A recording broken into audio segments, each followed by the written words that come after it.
مع العلم ان ربنا سبحانه وتعالى وضع لكل واحد فينا رزقه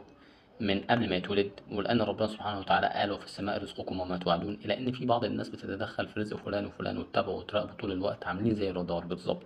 ان جاله رزق زياده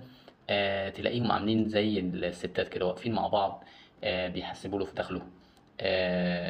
قد ايه دخل جيبه النهارده، وكم دخل جيبه، وكم هيدخل جيبه بكره، وكأنهم هم من يرزقونه، او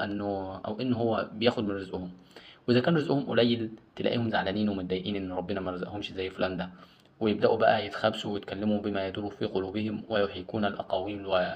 والافاعيل، يعني لما يفعله فلان او بما يقوم به فلان. واللي يقول لك ده شغال شغل شمال، ده بيشتغل في المضروب، طب اسكت ده تلاقيه واقع على حته اثار او مصلحه جامده، وهي اللي جابت له الهلمه دي كلها. لا لا يا عم الحاج، اليومين دول شغال في العمله، لا عملتين مش هيعرف يسلك فيها. وكأنهم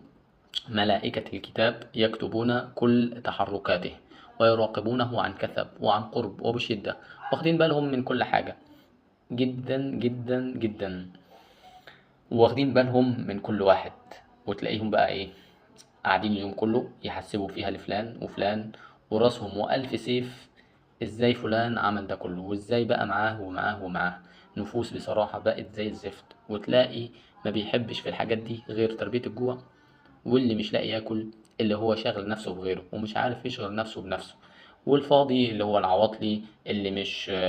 معاه شغلة ولا مشغلة، فبيبص في رزق غيره، ازاي عمل ده، وازاي ده معاه كل ده. وكمان الجاهل اللي ما عندوش علم ان ربنا بيرزق كل انسان على قد مجهوده، وان اللي بيسعى اكتر ربنا بيرزقه اكتر واكتر، وكمان بيرزق كل كائن حي، وكمان مش عارفين ان لكل جهد كبير اجر مضاعف، وما يعرفوش كمان ان ربنا قال وفي السماء رزقكم وما توعدون،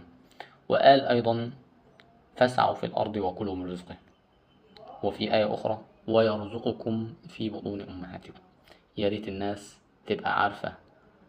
آيات ربنا، وتبقى عارفة حكمة ربنا كويس، ويبقوا عارفين إزاي إن ربنا سبحانه وتعالى بيرزق كل كائن حي موجود على وترحل انضم إلى